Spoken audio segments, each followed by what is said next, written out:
എൻ്റെ പേര് റെജി. ഞാൻ കാസർഗോഡ് ജില്ലയിൽ എണ്ണപ്പാറ ഇടവകയിൽ നിന്നും വരുന്നു. ഞാനിവിടെ വരാനുണ്ടായ കാരണം എൻ്റെ അടുത്തുള്ളവരൊക്കെ ഇവിടെ വന്ന് മാതാവിൻ്റെ അനുഗ്രഹം തേടിയതിനെ കുറിച്ചും പിന്നെ കൃപാസനം പത്രം തന്ന് അത് വായിച്ചറിഞ്ഞ അനുഭവങ്ങളൊക്കെ കേട്ടിട്ടാണ് ഞാനിവിടെ വന്നത്. എൻ്റെ ആദ്യത്തെ സാക്ഷ്യം എന്ന് പറയുന്നത് ഞങ്ങൾ സാമ്പത്തികമായി വളരെ ബുദ്ധിമുട്ടുള്ളവരായിരുന്നു. എൻ്റെ ഹസ്ബൻഡിന് ചെറിയൊരു ജോലിയുണ്ട്, എനിക്ക് ജോലിയൊന്നുമില്ല. ഞങ്ങളുടെ വീട് ലോൺ എടുത്ത് 5 ലക്ഷം രൂപ ലോൺ എടുത്ത് നിർമ്മിച്ചതാണ്. പിന്നെ എൻ്റെ മൂത്ത മോൾക്ക് BSc നേഴ്സിംഗ് പഠിക്കാൻ വേണ്ടി ബാങ്ക് ലോൺ എടുത്തിരുന്നു. അപ്പം ആധാരം വെച്ചിട്ടാണല്ലോ ലോണ് കിട്ടുന്നത്. അപ്പം പിന്നെ രണ്ടാമത്തെ മോള് +2 കഴിഞ്ഞപ്പം അവളെ പഠിപ്പിക്കാനുള്ള പൈസയൊന്നും ഉണ്ടായിരുന്നില്ല. പിന്നെ ലോൺ കിട്ടത്തില്ല ബാങ്കിൽ നിന്ന്. പിന്നെ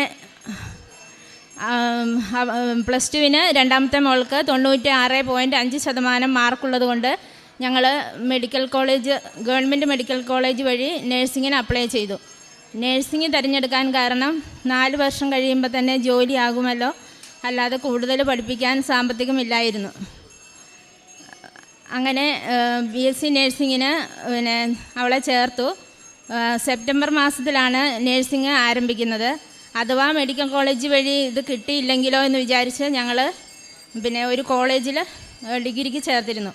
ഡിഗ്രിക്ക് ചേർക്കാൻ പോയിട്ട് 1 മാസം ആയപ്പോഴത്തേക്കും, അതായത് ഓഗസ്റ്റ് 7-ാം തീയതി ഞാനിവിടെ വന്ന് ഉടമ്പടി എടുത്തു. ഓഗസ്റ്റ് 30-ാം തീയതി ആയപ്പോഴേക്കും ഞങ്ങൾ എങ്ങനെയെങ്കിലും അവളെ നേഴ്സിങ്ങിന് വിടാം, നീ പോയി പ്രിൻസിപ്പളിനോട് TC അതെല്ലാം വാങ്ങിക്കൊണ്ട് വാ എന്ന് പറഞ്ഞു. അങ്ങനെ ഞാൻ പോയി. അവിടെ ചെന്നപ്പം പ്രിൻസിപ്പൽ ഒരു സിസ്റ്ററായിരുന്നു. സിസ്റ്റർ പറഞ്ഞു, മോളെ നിങ്ങൾക്ക് നേഴ്സിംഗ് ഒക്കെ BScക്കൊക്കെ വിടാൻ കാശുള്ളവരാണോ, ഹസ്ബൻഡിന് എന്നാ ജോലി, ഇതെല്ലാം ഇങ്ങോട്ട് ചോദിക്കുവാണ്. ആദ്യമായിട്ട് കാണുന്ന പ്രിൻസിപ്പാൾ. ഞാൻ ചേർക്കാൻ ചെല്ലുമ്പം ആ പ്രിൻസിപ്പാൾ അവിടെ ഉണ്ടായിരുന്നില്ല. 1 മാസം ആയപ്പോഴത്തേക്കും ഇത് TC വാങ്ങാൻ ചെല്ലുമ്പോൾ പ്രിൻസിപ്പാൾ പറയുന്നത്, നിങ്ങൾക്ക് അതിനുള്ള ഇതുണ്ടോ? അപ്പം ഞാൻ പറഞ്ഞു, ഹസ്ബൻഡിന് ചെറിയ ജോലിയേ ഉള്ളൂ, എനിക്ക് ജോലിയില്ല.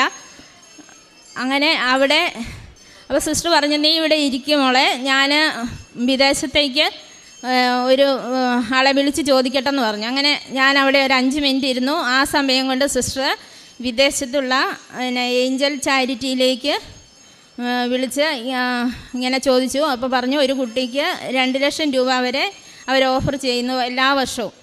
അങ്ങനെ ആ ഒരു ലിസ്റ്റിൽ നമ്മുടെ രണ്ടാമത്തെ മോളെയും പെടുത്താൻ സാധിക്കുകയും അത് എങ്ങനെ മാതാവ് ഇടപെടാതെ എന്തായാലും ഇത് ഞങ്ങൾക്ക് കിട്ടുകയില്ല. കാരണം ആദ്യമായിട്ട് കാണുന്ന പ്രിൻസിപ്പാൾ ഇങ്ങോട്ട് എന്നോട് ചോദിക്കാൻ കാരണം അവിടെ മാതാവിൻ്റെ കൃപ മാത്രമാണ്.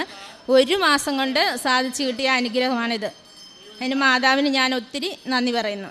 പിന്നെ രണ്ടാമത്തെ അനുഗ്രഹം എന്ന് പറയുന്നത്, എൻ്റെ ഹസ്ബൻഡിന് കൊറോണ വന്ന് നല്ലപോലെ കൂടുതലായിരുന്നു. അതിന് തലേ വർഷം ന്യൂമോണിയ വന്ന് ശ്വാസകോശത്തിൽ കഫം കെട്ടി അത് പൂർണ്ണമായി ചുമ മാറിയിട്ടുണ്ടായിരുന്നില്ല. അപ്പം കൊറോണ വന്നതിൻ്റെ എല്ലാവരും ഇങ്ങനെ ഹോസ്പിറ്റലൈസ് ചെയ്യുന്നവരെല്ലാം അധികം പേരും മരിക്കുന്നെന്നൊക്കെ കേട്ടിട്ട് ഞങ്ങൾ ആകെ ടെൻഷനായി. പിന്നെ മാതാവിൻ്റെ കാശുരൂപം ഉപ്പിട്ടിട്ട് ഞാൻ ഹസ്ബൻഡിന് കഞ്ഞി കൊടുക്കുമായിരുന്നു. മാതാവിൻ്റെ കാശുരൂപം വെച്ച് ഞാൻ എന്നും പ്രാർത്ഥിച്ചു. അങ്ങനെ മാതാവിൻ്റെ കൃപ കൊണ്ട് കൊറോണയിൽ നിന്നും മാറി. പക്ഷേ ആദ്യമെല്ലാം കഞ്ഞിയിൽ ഉപ്പിട്ട് കൊടുത്തു. പിന്നെ കഞ്ഞി പോലും കുടിക്കാതായി. കരിക്കിൻ വെള്ളവും ജ്യൂസും മാത്രം കഴിച്ച് ഒരു റൂമിൽ ഒറ്റയ്ക്ക് 1 മാസത്തോളം കഴിഞ്ഞു. അങ്ങനെ അപ്പം ഭർത്താവിന് ഭയങ്കര ടെൻഷനൊക്കെ ആയിരുന്നു, ഞാനിതിൽ നിന്ന് രക്ഷപ്പെടുമോ എന്താവുമെന്ന്. പുള്ളിക്കും ടെൻഷനാണ്. ഞങ്ങൾ ടെൻഷൻ കാണിക്കാതെ മാതാവിനോട് പ്രാർത്ഥിച്ചിരുന്നു. പക്ഷേ പുള്ളിക്ക് രാത്രി ഉറക്കമില്ലായിരുന്നു. അങ്ങനെ മാതാവ് ഇടപെട്ട് എൻ്റെ ഹസ്ബൻഡിന് നന്നായി കുറഞ്ഞു. അതിന് ഞാൻ പരിശുദ്ധ അമ്മയ്ക്കും ഈശോയ്ക്കും 1000 നന്ദിയും സ്തുതിയും അർപ്പിക്കുന്നു. പിന്നെ മൂന്നാമത് എൻ്റെ സാക്ഷ്യം, ഞാനിവിടെ ഉടമ്പടിയിൽ വെച്ച ഒരു സാക്ഷ്യമാണ്. എൻ്റെ ഒരു കസിന് ഒരു ആക്സിഡൻറ്റ് പറ്റിയിട്ട് മുറിഞ്ഞ് നല്ല ഒരു ആക്സിഡൻറ്റാണ് പറ്റിയത്. അത് ഇവിടെ ഉടമ്പടിയിൽ വെച്ച് അവരെ കാണാൻ പോകാനൊന്നും പറ്റിയില്ല. കാരണം അവർക്ക് മാനസികമായി ആരും പോയി കാണാനൊന്നും സമ്മതിക്കത്തില്ലായിരുന്നു. മാനസികമായി തന്നെ അവർ ഇതായി, കാരണം അവരുടെ ടെൻഷനും കൊണ്ട്. എന്നിട്ട് പിന്നെ വീട്ടിലിരുന്ന് പ്രാർത്ഥിച്ചേ ഉള്ളൂ. പിന്നെ ഇവിടെ ഉടമ്പടി നിയോഗം വെച്ചു. അത് ഞാൻ എന്നും മാതാവിനോട് പ്രാർത്ഥിച്ച് ഇപ്പം ആ കസിന് നല്ല പഴയ അവസ്ഥയിലേക്ക് എത്തി. അതിന് ഞാൻ മാതാവിന് നന്ദി പറയുന്നു. പിന്നെ നാലാമത്തെ എൻ്റെ സാക്ഷ്യം എന്ന് പറയാൻ, എൻ്റെ മൂത്ത മോള് OET പരീക്ഷ എഴുതി. OET പരീക്ഷയ്ക്ക് പോകുമ്പം അവൾ ഇവിടെ വന്ന് മാതാവിനെ കാണാൻ വന്നിരുന്നു. പക്ഷേ അവൾക്ക് ഉടമ്പടി എടുക്കാനൊന്നും സാധിച്ചില്ല.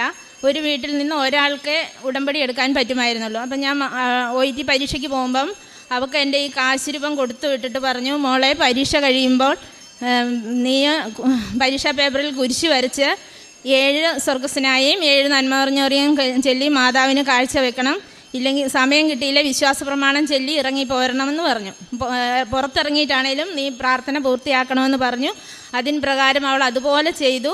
അവൾക്ക് ആദ്യത്തെ എഴുതിൽ തന്നെ അയർലൻഡ് സ്കോറിൽ പാസ്സാവാൻ സാധിച്ചു. അതിന് ഞാൻ അമ്മയ്ക്ക് 1000 നന്ദിയും സ്തുതിയും അർപ്പിക്കുന്നു. പിന്നെ അവൾ അയർലൻഡിന് പോകാൻ വേണ്ടി അവളുടെ കൂടെ വേറൊരു കുട്ടിയും കൂടെ ഉണ്ടായിരുന്നു. അപ്പോൾ ഒരേ ദിവസമാണ് 2 പേരും പോകേണ്ടത്.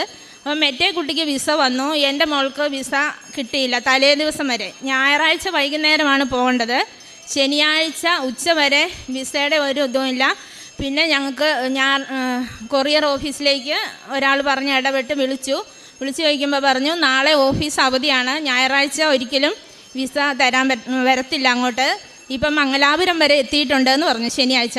അപ്പം ഞായറാഴ്ച രാവിലെ നിങ്ങൾ 9 മണിയാകുമ്പോൾ തന്നെ ഇവിടെ എത്തുവാണെങ്കിൽ ഞാൻ ഓഫീസ് തുറന്ന് നിങ്ങളുടെ വിസ എടുത്ത് തരാമെന്ന് പറഞ്ഞു. അങ്ങനെ വേഗം ഞങ്ങൾ വണ്ടിയാക്കി പോയി. പിന്നെ ഞായറാഴ്ച ഉച്ചയായപ്പം രാവിലെ 9 മണിക്ക് പോയി അവിടുന്ന് വാങ്ങി, ഉച്ചയായി കൊച്ചു തിരിച്ചു വരുമ്പോൾ. എന്നിട്ട് അന്ന് തന്നെ വൈകുന്നേരം അയർലൻഡിനും മറ്റേ കുട്ടിയുടെ കൂടെ തന്നെ പോകാൻ സാധിച്ചു. ഇതെല്ലാം മാതാവിൻ്റെ ഈശോയുടെയും ഒരേ അനുഗ്രഹമാണ്. ഞങ്ങൾ ഒത്തിരി കരഞ്ഞ് പ്രാർത്ഥിച്ചു, കുരിശിൻ്റെ വഴിയും ചൊല്ലി വചനം എഴുതി. OET പരീക്ഷയ്ക്ക് അവൾ എഴുതി കഴിഞ്ഞ് റിസൾട്ട് വരുന്നത് വരെ ഞങ്ങൾ നെഹമ്യ 2:20 സ്വർഗത്തിൻ്റെ ദൈവം ഞങ്ങൾക്ക് വിജയം നൽകും എന്ന സാക്ഷ്യം 2 പേരും എഴുതി. അങ്ങനെയാണ് പരീക്ഷ പാസ്സായതെന്ന് ഞങ്ങൾക്ക് ഉറച്ച ബോധ്യമുണ്ട്. പിന്നെ എൻ്റെ സാക്ഷ്യം എന്ന് പറയാൻ, എൻ്റെ തൊണ്ടയിൽ കഴിഞ്ഞ വർഷം വലിയ ഒരു നെല്ലിക്കയുടെ വലിപ്പത്തിലൊരു മുഴ വന്നു. ആ മുഴ കൊണ്ട് ആശുപത്രിയെ കാണിച്ചപ്പോൾ ഡോക്ടർ പറഞ്ഞു അത് ഓപ്പറേഷൻ ചെയ്യണം എന്ന് പറഞ്ഞ് ഏതായാലും കൊണ്ടുപോയി. പിന്നെ ബയോപ്സിക്ക് അതിൽ നിന്ന് കുത്തിയെടുത്തു. അപ്പോൾ റിസൾട്ട് വന്നു, നോർമലാണ്, കുഴപ്പമൊന്നുമില്ല, നിങ്ങളിപ്പോൾ പെട്ടെന്ന് ചെയ്യണ്ട, 2-3 മാസത്തിനുള്ളിൽ വന്ന് ഇത് സർജറി ചെയ്യണമെന്ന് പറഞ്ഞു. എന്നിട്ട് ഞങ്ങൾ പോയില്ല. പക്ഷെ ഞാൻ ഉപ്പും തൈലവും തേക്കുകയും ഉപയോഗിക്കുകയും ചെയ്തതിൻ്റെ ഫലമായി 2-3 മാസം ആയപ്പോഴത്തേക്കും മുഴയുമില്ല, അവിടെ ഒരു പാട് പോലും ഇല്ലാതെ തീർത്തും മാറിക്കിട്ടി. അതിന് ഞാൻ മാതാവിന് ഈശോയ്ക്ക് നന്ദി പറയുന്നു. പിന്നെ കഴിഞ്ഞ ഏപ്രിൽ മാസത്തിൽ എൻ്റെ കാലയിൽ എന്തോ കൊണ്ട് വെരിക്കോസ് വെയിൻ ഉണ്ട്. എനിക്ക് 9 വർഷമായിട്ട് വെരിക്കോസ് വെയിനിൻ്റെ അസുഖമുണ്ട്. അത് കാലയിൽ എന്തോ കൊണ്ടിട്ട് ഒരഞ്ഞ് ഏപ്രിൽ മാസത്തിൽ കൊണ്ടതാണ്. ഞാനത് കാര്യമാക്കാതെ വെച്ചുകൊണ്ടിരുന്നു. ജൂൺ മാസം ആയപ്പോഴത്തേക്കും നല്ലോണം പഴുത്ത് അത് വലിയ വ്രണമായി.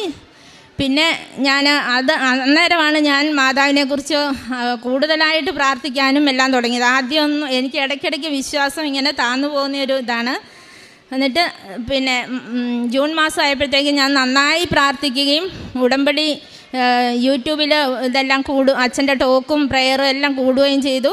പിന്നെ ഒരു ഇംഗ്ലീഷ് മരുന്ന് കഴിച്ചിട്ടൊന്നും ഒരു കുറവുമില്ല. അവസാനം ഒരാൾ പറഞ്ഞിട്ട് ആയുർവേദ ഡോക്ടറെ കാണിച്ചു.